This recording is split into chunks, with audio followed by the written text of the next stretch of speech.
اس programme کے اخراجات جو اسمر منسٹریز کے دوست اور پارٹنرز ادا کرتے ہیں۔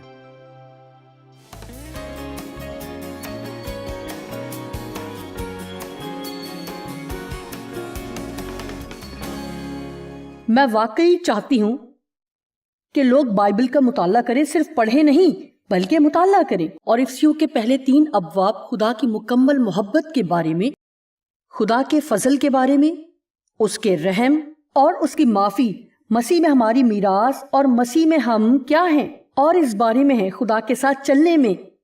یہی ہماری بنیاد ہونی چاہیے۔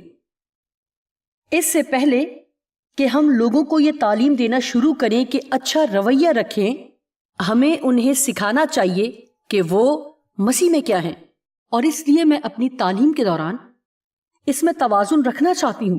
میں رویے کے بارے میں بہت سکھاتی ہوں کہ یہ کریں وہ نہ کریں، لیکن میں ہمیشہ اس پر کام کرتی ہوں کہ مسیح میں ہم کیا ہیں، کیونکہ اگر آپ لوگوں کو بغیر یہ بتائے کہ خدا ان سے کتنا پیار کرتا اور اس کا پیار ان کے رویے پر منحصر نہیں، ان کو یہ بتائیں کہ کیسا کردار رکھنا ہے، اور اگر ہم لوگوں کو وہ سب سکھائیں جو کہ اکثر وہ مذہبی تنظیمیں سکھاتی ہیں جو احساس جرم کرتی ہیں، تو لوگ اس سے بہت زیادہ ذہنی دباؤ میں آ جاتے ہیں۔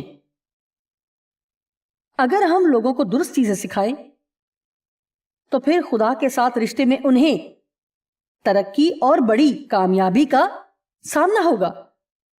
آپ میں سے کتنے حقیقت میں بڑھنا چاہتے ہیں اور ایسے شخص بننا چاہتے ہیں جو خدا آپ کو بنانا چاہتا ہے؟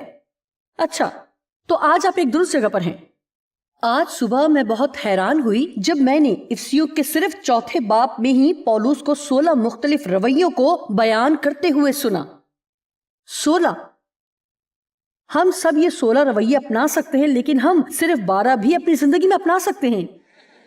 لیکن خدا کا شکر ہو وہ 5ویں اور 6 باب میں انہیں نہیں لے کر آیا۔ لہٰذا اگر آپ واقعی بڑھنا چاہتے ہیں تو یہی جگہ ہے جہاں خدا میں بڑھنے کے لیے صبح سے رات تک آپ کی رہنمائی کی جائے گی۔ لیکن یاد رکھیں کہ خدا آپ سے پیار کرتا ہے۔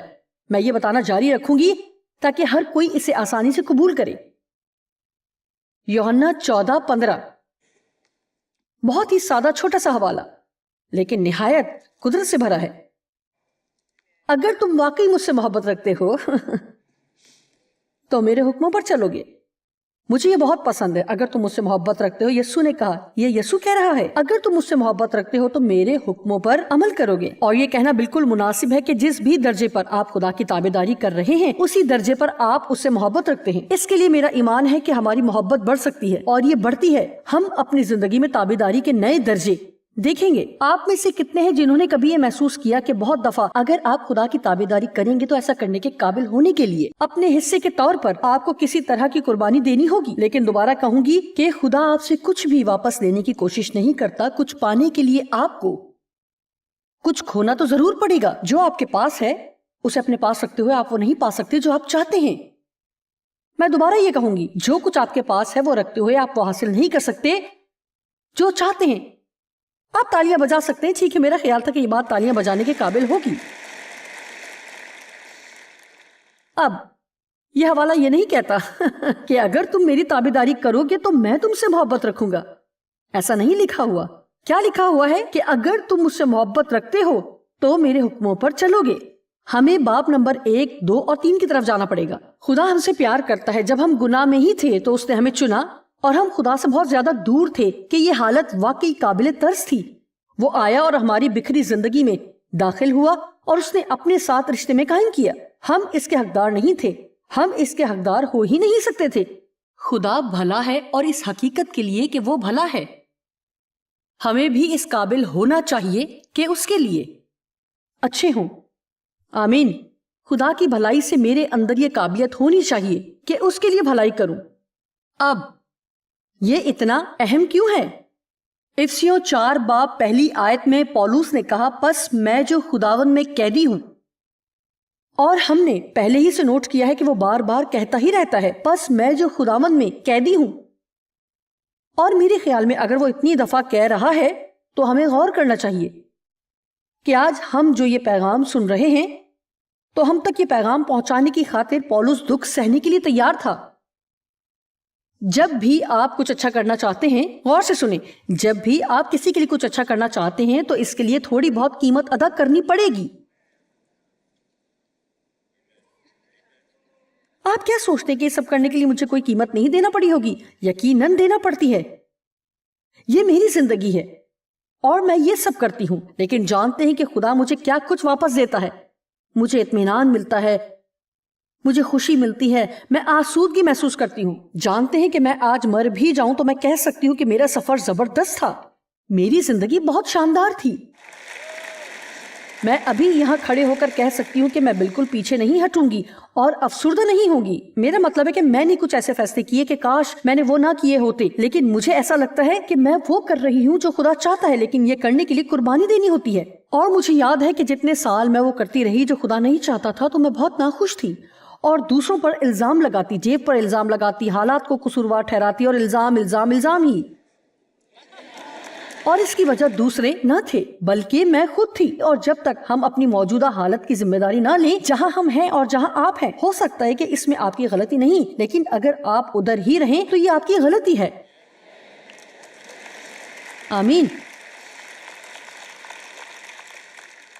بس میں جو خداوند میں قیدی ہوں تم سے التماس کرتا ہوں کہ جس بلاوے سے تم بلائے گئے تھے اس کے لائق چال چلو، یعنی جیسا اس کا رویہ ہے ویسا اختیار کرو. لہٰذا 2 کرنتھیوں 5:20 میں لکھا ہے کہ ہم مسیح کے ایلچی ہیں، یعنی اس زمین پر اس کے براہ راست نمائندے ہیں. اب میری بات غور سے سنیں کہ ہمارے ذریعے خدا دنیا میں اپیل کر رہا ہے. میں آپ کو نہیں جانتی، لیکن میرے لیے یہ بات بہت حوصلہ بڑھانے والی ہے کہ خدا ہمارے ذریعے یا میرے ذریعے بہت سے لوگوں تک رسائی کرتا ہے. آپ کہیں گے جوائس میں تو کوئی مناد نہیں ہوں. جی حقیقتاً آپ ایک مناد ہیں. ہو سکتا ہے کہ آپ ویسا نہیں کر رہے، لیکن آپ ہیں. آپ کی زندگی ہی منادی کر رہی ہے. آپ کی زندگی آپ کے ہمسائے میں منادی کر رہی ہے. آپ کی زندگی اس طرح منادی کر رہی ہے کہ جب بھی آپ کہیں جاتے ہیں لوگوں کے ساتھ کس طرح پیش آتے ہیں. آپ کی زندگی ایک پیغام ہے. اور مسیحی مسیح کے پیروکار ہیں. ہم یہی ہیں. جب یسوع نے کہا کہ میرے پیچھے آ، تو اس نے رہنماؤں کے لیے 2 بڑے الفاظ کہے جو ہم کبھی سنیں گے. تمام رہنماؤں کو دوسرے لوگوں کے لیے ایک مثال بننے کی ضرورت ہے تاکہ لوگ پیروی کریں. پولس نے کہا میری مانند بنو. واو، میں حیران ہوں کہ لوگ کیا سوچیں گے اگر میں یہاں کھڑی یہ کہوں سنیں اگر آپ صرف میری پیروی کریں تو آپ ہر چیز درست کریں گے. اچھا، شاید آپ سوچ رہے ہوں کہ میں بے وقوف بن رہی ہوں. شاید ایسا ہو، میں نہیں جانتی، لیکن پولس نے ایسا کہا کہ میری مانند بنو. کیا آپ جانتے ہیں دیانتداری سے ہمیں یہ کہنے کے قابل ہونا چاہیے، ہمیں یہ کہنے کے قابل ہونا چاہیے اگر آپ میری مانند بنیں گے تو آپ وہ کریں گے جو خدا چاہتا ہے کہ آپ کریں. معلوم ہے کہ ایک گیت جو ہم پہلے گاتے تھے اور میں نے غور کیا ہے کہ لوگوں کا رد عمل بہت اچھا ہوتا تھا. میرے کام میرے الفاظ سے زیادہ بھاری ہوں. میرے خیال میں یہ بہت اہم ہے. آپ جانتے ہیں کہ کہنا آسان ہے اور جو ہم کہتے ہیں لوگوں پر اثر کر سکتا ہے، لیکن اگر ہم کہیں کچھ اور عمل اس کے برخلاف کریں تو اس سے لوگوں پر بہت منفی اثر ہوتا ہے. اور یہی سب سے بڑی وجہ ہے کہ مذہبی لوگوں کی وجہ سے یا بہت سے مذہبی لوگوں نے دوسروں کو واقعی برگشتہ کر دیا ہے، کیونکہ وہ ظاہر اس طرح سے کرتے ہیں کہ وہ بہت اچھے ہیں، دوسروں سے اس طرح کہتے ہیں کہ وہ ان کی طرح نہیں.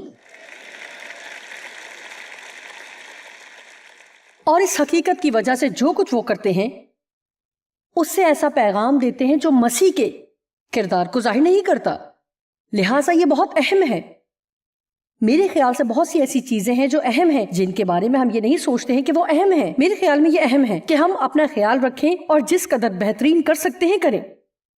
میرے خیال میں یہ اہم ہے کہ جب ہم باہر نکلیں تو ہم بہتر سے بہترین نظر آئیں. محتاط رہنا اچھا ہے، میں خود کو مشکل میں ڈالوں گی. آپ جانتے ہیں کہ میں تو پرانے دور کی ہوں، لیکن میرے خیال میں آپ جن حالات میں پیدا ہوتے ہیں اس پر آپ کا اختیار نہیں. لیکن آپ جانتے ہیں کہ آج کل ہم سب بہت لاپرواہ ہو گئے ہیں. خیر، ہو سکتا ہے کہ یہ اچھا ہی ہے، میں نہیں جانتی، لیکن اپنی اخلاقی اقدار سے بھی لاپرواہ ہو گئے ہیں. لہٰذا ہمیں اس بات کی یقین دہانی کی ضرورت ہے کہ لاپرواہی ہماری زندگی کے ہر حصے میں داخل نہ ہو جائے. میرے خیال میں لاپرواہ یا بے اصول ہونے کی بجائے محتاط ہونا چاہیے. بائبل کہتی ہے کہ اپنے رویے اور اپنے خیالات کے بارے میں محتاط رہو اور خیال کرو کہ تم اپنے وقت کے ساتھ کیا کرتے ہو اور جو الفاظ آپ بولتے ہیں ان کے بارے میں محتاط رہیں۔ آپ کہیں گے یہ تو کل وقتی کام ہے، یعنی ایک مسیحی ہونا۔ جی ایسا ہی ہے، آپ صرف اپنے وقت کے 10ویں حصے کے ساتھ ہی اس کی خدمت نہیں کر سکتے، اور جب بھی کریں درست طور سے کریں۔ آپ کو حاصل کرنے، باہر نکلنے اور سب کچھ کرنے کی ضرورت ہے۔ آمین۔ آج کے لیے یہ کلام ہے کہ آگے بڑھیں، باہر نکلیں اور کام کریں، لیکن بغیر کسی مقصد کے نیم گرم ہو کر بیٹھنا بند کریں۔ ہم خدا کی پیروی کریں گے، یہ وقت اس کی پیروی کرنے کا ہے۔ متی 21:18 اور 19ویں آیت۔ اور جب وہ صبح کو پھر شہر جا رہا تھا، اسے بھوک لگی۔ یا یسوع کی بات ہو رہی ہے، یسوع بھوکا تھا، اور راہ کے کنارے انجیر کا ایک درخت دیکھ کر اس کے پاس گیا، اور پتوں کے سوا اس میں کچھ نہ پا کر، کیونکہ انجیر کے درخت میں پتے اگنے کے ساتھ ہی پھل لگنا شروع ہو جاتے ہیں، اس سے کہا کہ آئندہ تجھ میں کبھی پھل نہ لگے، اور انجیر کا درخت اسی دم سوکھ گیا۔ میں اکثر یہ کہا کرتی تھی کہ مجھے اس انجیر کے درخت پر افسوس ہوتا ہے، کیونکہ میں نہیں سمجھتی تھی کہ یسوع نے اس پر لعنت کیوں کی، کیونکہ اس میں وہ نہیں تھا جو وہ چاہتا تھا۔ لیکن انجیر کے درخت کے بارے میں ایک بات ہے کہ جب انجیر کے درخت کے پتے لگتے ہیں تو اس پر پھل بھی لگنے چاہیے۔ میرے خیال میں بہت سے مسیحیوں پر پتے تو لگے ہوتے ہیں لیکن پھل نہیں۔ آمین۔ ہم چرچ جاتے ہیں، ہم نے بڑے اسٹیکرز بھی لگائے ہیں، ہم اپنی گردن میں صلیب بھی لٹکاتے ہیں، ہم تھوڑا بہت مسیحی کہلانے کے الفاظ بھی جانتے ہیں۔ دیکھیے، ہم اپنے ہیڈ فونز لیتے ہیں، اپنی کام کی جگہ پر اپنی بائبل لے کر جاتے ہیں، لیکن پھل یہ ہیں جیسے خوشی، اطمینان، صبر، مہربانی، حلیمی۔ یہ ایسی چیزیں ہیں جو دنیا کو دیکھنے کی ضرورت ہے۔ کیا آپ کی زندگی میں مناسب پھل نظر آتے ہیں جو مسیحی ہونے کے آپ کے دعوے کو ثابت کریں؟ کیا آپ دوسرے لوگوں کے پھلوں کو پرکھتے ہیں؟ یہ دیکھتے ہیں کیا وہ واقعی ہی حقیقی ہیں، یا آپ صرف ان کے الفاظ سے متاثر ہو رہے ہیں؟ ایک چیز ہے جس سے ہم بہت جلدی دھوکے میں آ جاتے ہیں۔ دوسروں کی زندگی میں پھل یا پھلوں کی کمی پر توجہ دینے کے بجائے ہم ان کی باتوں سے متاثر ہو جاتے ہیں۔ دوسری آیت،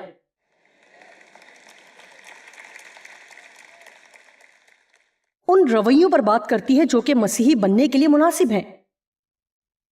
افسیوں 4:2، یعنی کمال، فروتنی اور حلم کے ساتھ، تحمل یعنی صبر کر کے، تحمل کے ساتھ، محبت کے ساتھ ایک دوسرے کی برداشت کرو، یعنی ایک دوسرے سے محبت رکھتے ہوئے برداشت بھی کریں۔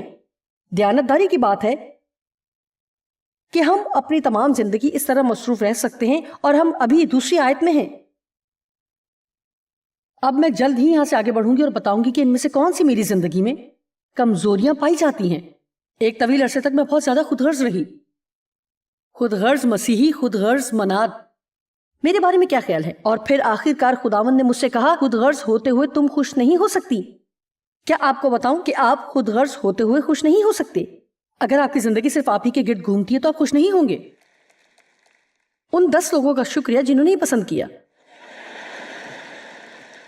حلیمی، جو کہ واقعی میرے لیے ایک بہت ہی مشکل چیز تھی، کیونکہ میرے والد ایک سخت مزاج کے شخص تھے، اور چونکہ انہوں نے مجھے زیادتی کا نشانہ بھی بنایا، اس لیے میرے دل میں سختی تھی، لہٰذا میرے اندر سے بس سختی ہی نکلتی تھی۔ میری فطرت جارحانہ اور آواز میں تلخی تھی، اور ان سب کے مل جانے کی وجہ سے مجھے خود میں مٹھاس پیدا کرنے میں مشکل ہوئی۔ میرے لیے یہ ایک مقابلہ تھا، اور برداشت بے شک ابھی تک پیدا ہو رہی تھی، لیکن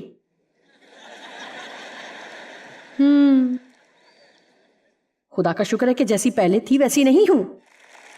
جہاں ہونا چاہیے تھا وہاں نہیں ہوں، لیکن خوش ہوں کہ جہاں پہلے تھی وہاں بھی نہیں ہوں۔ آمین۔ اور کچھ ایسی چیزیں ہیں جن کے لیے میں واقعی صبر کرتی ہوں۔ اب میں خداوند کا انتظار کر سکتی ہوں۔ جی، میں نے اپنے ساتھ صبر سے پیش آنا سیکھا ہے۔ میں آپ کو بتاؤں کہ اگر میں اچھا محسوس نہیں کرتی اور کوئی شخص جس طرح میں چاہتی ہوں جلدی نہیں چل رہا، تو ایسا ہوتا ہے. پچھلے ہفتے کچھ ایسا مزاحیہ واقعہ پیش آیا. اچھا ہے تو یہ پریشانی کی بات لیکن مزے کی ہے. ہم کسی اور شہر میں تھے اور وہاں ایک کالج میں تعلیم دینے کے لیے. ہم وہاں راستے میں تھے اور ہمیں ریل کی پٹری پار کرنی تھی، اور وہاں جس سے ریل کی پٹری کا راستہ بلاک کرتے ہیں وہ چیز نیچے تھی اور تمام لائٹس جل رہی تھی، لیکن کوئی ٹرین نہیں تھی، کوئی بھی ٹرین نہیں تھی، اور ٹریفک کی ایک لمبی لائن تھی. اور بالآخر ہم نے سمجھ لیا کہ اب ہم ضرور پھنس چکے ہیں کیونکہ لوگ دوسری طرف مڑ رہے تھے تاکہ دوسرے راستے سے جا سکیں. لہٰذا ہمیں بھی مڑنا پڑا اور کوئی دوسرا راستہ لیا. میں یہ سوچ رہی تھی کہ میں لیٹ ہو جاؤں گی، لہٰذا میرے لیے اس سے زیادہ تکلیف دہ کوئی بات نہیں ہوتی کہ میں اپنے کام کے لیے لیٹ ہوں. اور میں اس طرح کی میٹنگز میں لیٹ ہونا برداشت نہیں کرتی. مجھے ذمہ داری کا احساس ہوتا ہے اور میں یہاں ہونا چاہتی ہوں تاکہ مجھے پتا ہو کہ سب کچھ اسی طرح ہو رہا ہے جس طرح ہونا چاہیے. اس لیے میں تھوڑی تند مزاج ہو جاتی ہوں. آپ میں سے کتنے ایسے ہیں جن کی زندگی میں ایسی چیزیں ہیں جن پر آپ برہمی کا رد عمل کرتے ہیں؟ لہٰذا ڈیو خود رک کر لوگوں کو گزارنے میں تو بہت ہی اچھے ہیں کیونکہ وہ ہیں ہی بہت اچھے. تو ایک لڑکا جو کہ سائیڈ والی گلی میں جانا چاہتا تھا اور پھر ڈیو نے گاڑی آہستہ کر دی اور میں نے کہا یہ اچھا بننے کا وقت نہیں ہے.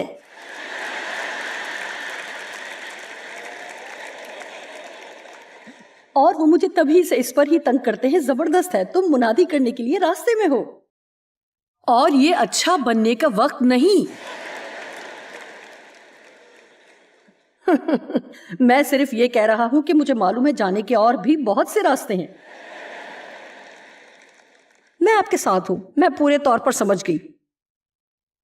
حلیمی بہت اہم ہے. میرے خیال میں حلیمی دراصل ایک اہم اخلاقی خوبی ہے. یہ ایسی چیز ہے جس کے لیے دعا کرنے کی ضرورت ہے. اسے مطالعے کا خصوصی نقطہ بنانا چاہیے. اینڈریو مرے کہتے ہیں کہ جب تک آپ اس کے لیے دعا نہ کریں اور مطالعہ نہ کریں اور روح القدس کے ساتھ کام نہ کریں کہ وہ آپ کی زندگی میں یہ پیدا کرے، آپ کبھی بھی حلیمی میں نہیں چل سکتے. اور حلیمی دراصل غرور کا متضاد ہے اور غرور تمام گناہوں کی جڑ ہے. اور یہی وہ گناہ تھا جو کہ لوسیفر نے کیا تھا. میں کروں گا. لہٰذا ہمیں حلیمی کے بارے میں اور زیادہ سیکھنے کی اور اسے ہمیشہ اپنے دل میں رکھنے کی ضرورت ہے. اور جانتے ہیں کہ حلیمی پر ہم 4 سیریز کر سکتے ہیں لیکن ہمارے پاس وقت نہیں کہ آج ہم یہ کر سکیں. لہٰذا میں کہوں گی کہ حلیم لوگ کبھی بھی یہ نہیں سوچتے کہ وہ دوسرے لوگوں سے بہتر ہیں. وہ بالکل بھی اس طرح نہیں سوچتے اور وہ یہ یاد رکھتے ہیں کہ ان کے اندر بھی کمزوریاں ہیں، لیکن خدا کے فضل سے ہم ان پر قابو پائیں گے. اور جس بھی کسی کام میں ہم اچھے ہیں تو اس بات کا ان لوگوں کے ساتھ موازنہ کرتے ہیں جو اس کام میں اچھے نہیں. لیکن 4 باب میں بیان کردہ یہ بات ہم بھول جاتے ہیں کہ جس بھی چیز میں ہم اچھے ہیں وہ خدا کی طرف سے تحفہ ہے. یہ ایسی چیز نہیں جو کہ ہماری اپنی ہے، بلکہ ایسی چیز ہے جو ہمیں عطا کی گئی ہے. اور اس لیے شکر گزار ہونا بہت اہم ہے. خداوند تیرا شکر کہ میرے اندر یہ کرنے کی صلاحیت ہے، لیکن میں جانتی ہوں کہ یہ تیرا فضل ہے. میری مدد کر کہ میں ان کے سامنے بے صبر اور مغرور نہ بنوں جو وہ نہیں کر سکتے جو میں کر سکتی ہوں. جب لوگ حلیمی سے خود کو اس کام کو کرنے کے لیے پیش کرتے ہیں جو انہیں کرنے کی ضرورت ہے تو مجھے اچھا لگتا ہے. اس سے یہ ظاہر ہوتا ہے کہ وہ یہ نہیں سوچتے کہ ہر چیز کا حل وہی ہے، اور اس سے دوسرے لوگوں کو معلوم ہوگا کہ بہت سے ایسے کام ہیں جو ہم کر سکتے ہیں. جی بالکل، میرے شوہر کی طرح وہ ہر میٹنگ میں بیٹھتے ہیں اور ڈیو میرے لطیفوں پر ہنستے ہیں حالانکہ انہوں نے پہلے سے 1000 دفعہ سنے ہوئے ہیں. زیادہ تر وہ میرے کہنے سے پہلے ہی جانتے ہیں کہ کیا کہنے والی ہوں، اور میں نہیں جانتی ہوں کہ وہ دلچسپی رکھتے ہیں کہ نہیں، لیکن ہمیشہ ہی لگتا ہے کہ وہ دلچسپی لیتے ہیں. میرا مطلب ہے دیانتداری سے وہ ایسے ہی لگتے ہیں. اور میرا خیال ہے کہ اس سے کردار کے بارے میں بہت پتہ چلتا ہے. دیکھیں آج کل ہم کیا تلاش کرتے ہیں، وہ یہ ہے کردار ایک تصور ہے. آج کل ہر چیز تصویروں سے متعلق ہے. میری فیس بک پر کتنے لوگ ہیں؟ کتنے لوگوں نے میرے ٹویٹ کا جواب دیا ہے؟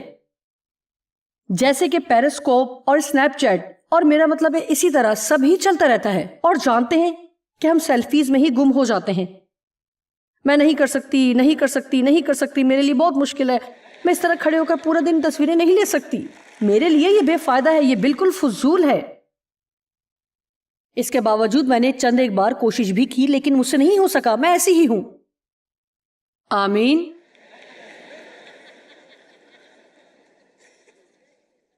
مجھے ایسے لوگ پسند ہیں جن میں خدمت کرنے والا دل ہوتا ہے. غور سے سنیں. یا ایسے لوگ، میں کیا کہنے والی ہوں، ایسے لوگ جن کی وجہ سے دوسرے لوگ اچھا محسوس کریں. آئیے کچھ اچھے کام کریں جس سے دوسروں کو فائدہ پہنچے. جانتے ہیں کہ بہت سے ایسے مناد ہیں جو کہ پرستش کے دوران نظر نہیں آتے. میں ہمیشہ پرستش کے دوران موجود ہوتی ہوں. میں پرستش کے دوران پچھلے کمرے میں نہیں بیٹھتی. میں یہاں خدا کی عبادت کے لیے ہوں. پرستش مجھے منادی کرنے کے لیے تیار کرتی ہے، اور بہت سی جگہوں پر جب میں منادی کے لیے جاتی ہوں تو وہ مجھے کہتے ہیں کہ آپ کس وقت آنا چاہیں گی. میں کہتی ہوں ابھی. میں ابھی جانا چاہتی ہوں. میں پرستش میں موجود رہنا چاہتی ہوں. ایسا نہیں کہ ہم کسی جگہ صرف اپنا حصہ ڈالنے جائیں.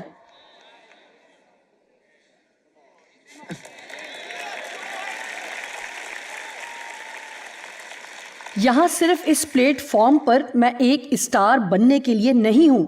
میں یہاں ہر ایک کے ساتھ خدا کی پرستش کرنے، سیکھنے اور بڑھنے کے لیے ہوں. آمین. اور یہ اہم ہے، دیو بھی یہاں شروع سے ہی موجود رہتے ہیں. جب کبھی وہ جمعے کی رات کو کتابوں پر سائن کرنے جاتے ہیں تو وہ لوگ انہیں زیادہ دیر وہاں رکھتے ہیں، لیکن وہ ہمیشہ یہاں موجود ہوتے ہیں. آپ جانتے ہیں کہ ایک بہت ہی اہم چیز ہے جو یوحنا 13 باب میں ہم نے یسوع کے بارے میں دیکھی کہ اس نے اپنے شاگردوں کے پاؤں دھوئے. لکھا ہے کہ اس نے اپنے کپڑے اتارے اور خادموں والا رومال لیا، اور جب وہ ختم کر چکا تو اس نے رومال ایک طرف رکھا اور کپڑے پہنے. اور یہاں ایک پیغام ہے، ہمارے پاس اختیار کا چوغا ہو سکتا ہے اور ہم اہمیت کا چوغا پہن سکتے ہیں یا کچھ بھی، لیکن بعض دفعہ ہمیں انہیں ایک طرف رکھ دینے اور خادموں والا رومال لینے کی ضرورت ہوتی ہے. اور پھر جب ہم ایسے خادمانہ کام جو خدا چاہتا ہے ختم کر لیتے ہیں تو آپ اسے دوبارہ پہن کر اس میں چل سکتے ہیں جس کے لیے بلائے گئے ہیں.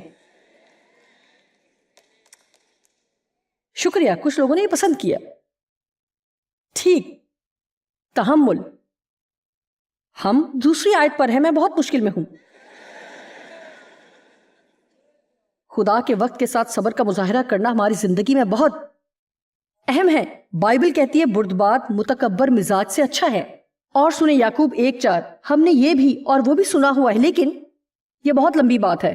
اور صبر کو اپنا پورا کام کرنے دو تاکہ تم پورے اور کامل ہو جاؤ، یعنی تم مکمل طور پر بالغ ہو جاؤ اور تم میں کسی بات کی کمی نہ رہے.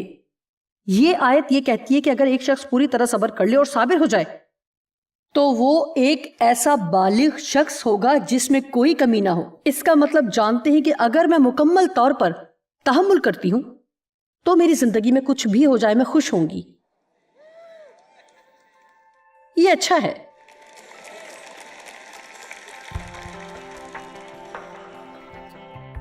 مجھے یاد ہے کہ اگر ہم چاہتے ہیں کہ فضل اور اطمینان ہماری زندگیوں میں بادشاہت کرے تو ہمارے اعمال ہمارے الفاظ سے بڑھ کر ہونے چاہیے.